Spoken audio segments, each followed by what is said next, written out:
Radio na TV-u. TV u radiju. Od 12. do 15. septembra u Ženevi održan je 23. ciklus saobraćajno-obrazovnog takmičenja. Reprezentaciju naše zemlje na 34. FIA evropskom takmičenju predstavljali su učenici osnovnih škola, među kojima se našao i učenik osnovne škole Pasci Amar Salkičić. U jakoj konkurenciji koju su činile 22 evropske zemlje, naša reprezentacija osvojila je 12. mjesto.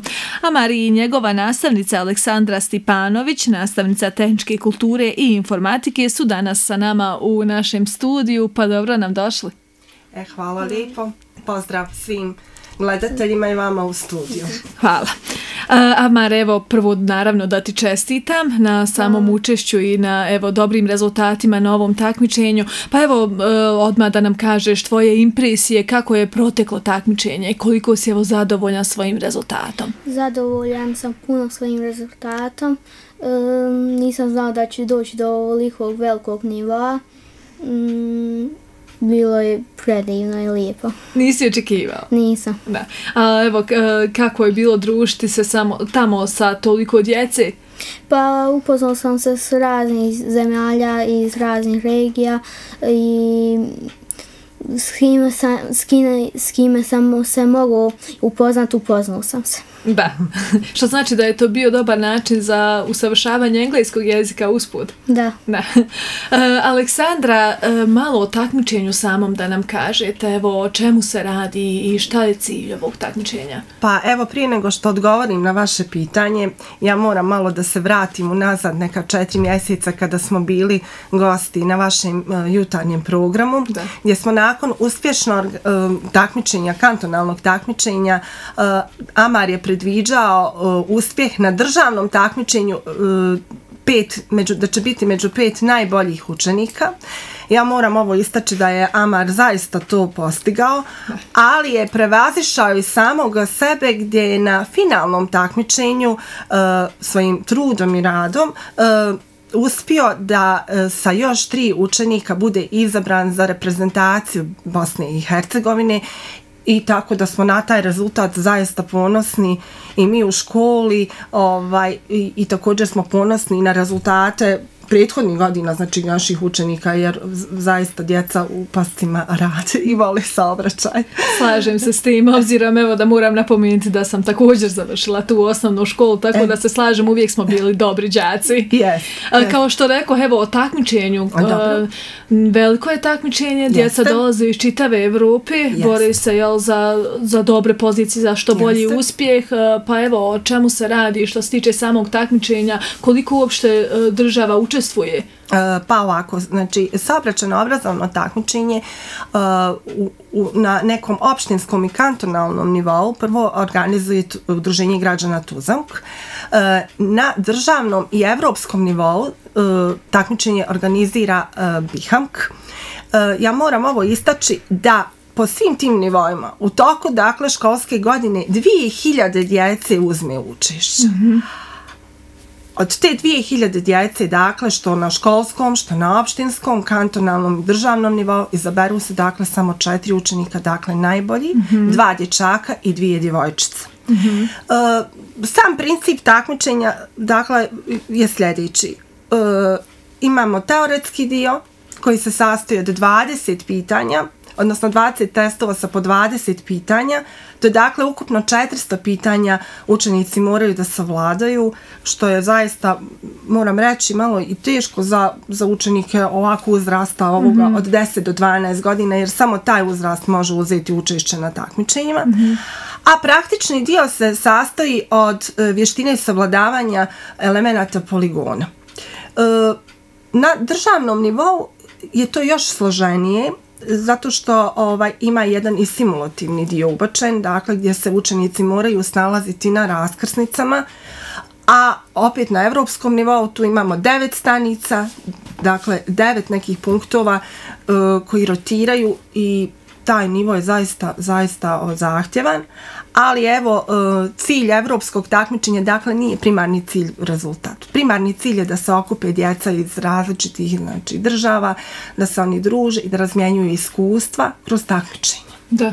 To je jedan popularan, tako da kažem, vid stvarno takmičenja, edukacije učenika i znači pored te edukacije gdje savladavaju i uče osnovne stvari, oni uče također kako da preventivno djeluju u ovoj saobraćajnoj gužvi i vrevi. Da.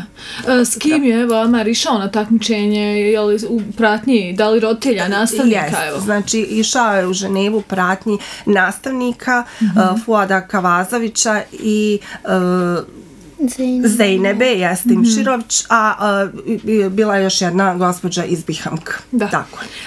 Amare, kako i koliko si se spremao za ovo takmičenje? Znamo evo da si bio na kantonalnom, na svim nivoima, sve si prošao, bio si dobar, što je u svakom slučaju dobro predznanje za ovo međunarodno evropsko takmičenje, no sigurno da je dosta truda uloženo da se ovako dobro prođe na takvom međunarodnom jednom evropskom takmičenju. Da, trudio sam se koliko sam mogao, sve snage sam dao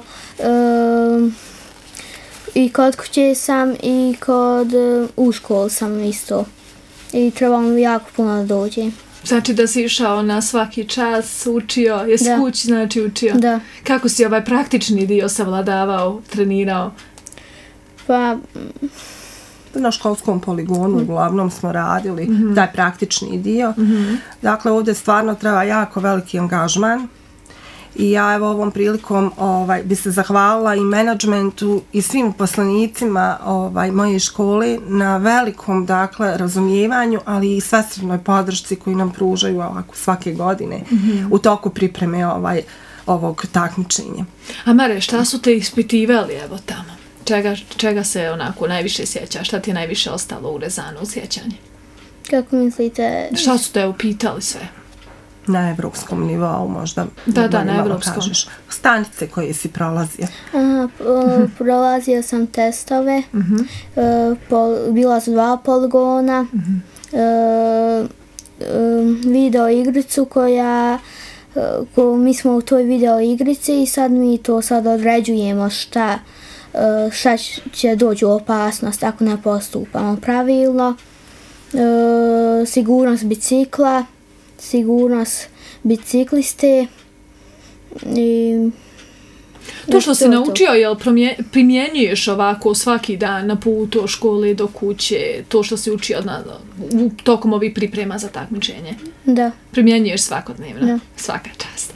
Aleksandra, evo, ovo je vannastavna aktivnost, ovo sve što su učili su mimo one standardne kontinuirane nastave, što znači da ih u školi pripremaju za saobraćajnu kulturu koja će im u svakom slučaju trebati, kako sad i naravno kako odrastaju.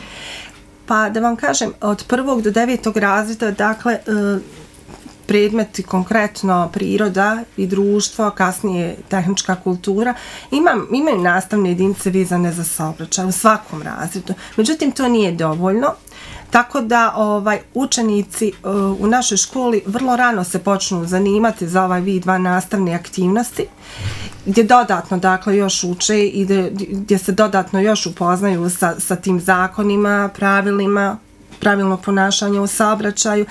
I ja moram istaći ovom prilikom da ja 20. godinu vodim ovu sekciju, da je naša škola iznjedrila jako puno učenika, dobrih, kvalitetnih danas ljudi koji su zaista primjereni vozači. Tako da eto, to je ono na što sam ja posebno ponosna. Obzirom na vaše, kao što rekoste, dugogodišnje iskustvo, koliko su nam evo danas djeca spremna za saobraćaj za danas sutra? Koliko uopšte znaju o samom tom saobraćaju? Mislim da je sav saobraćaj, ta čitava oblast u Bosni i Hercegovini u krizi i da mi evo kao prosvetni radnici možemo da damo zaista doprinos da se to uveliko poboljša, koliko je do nas.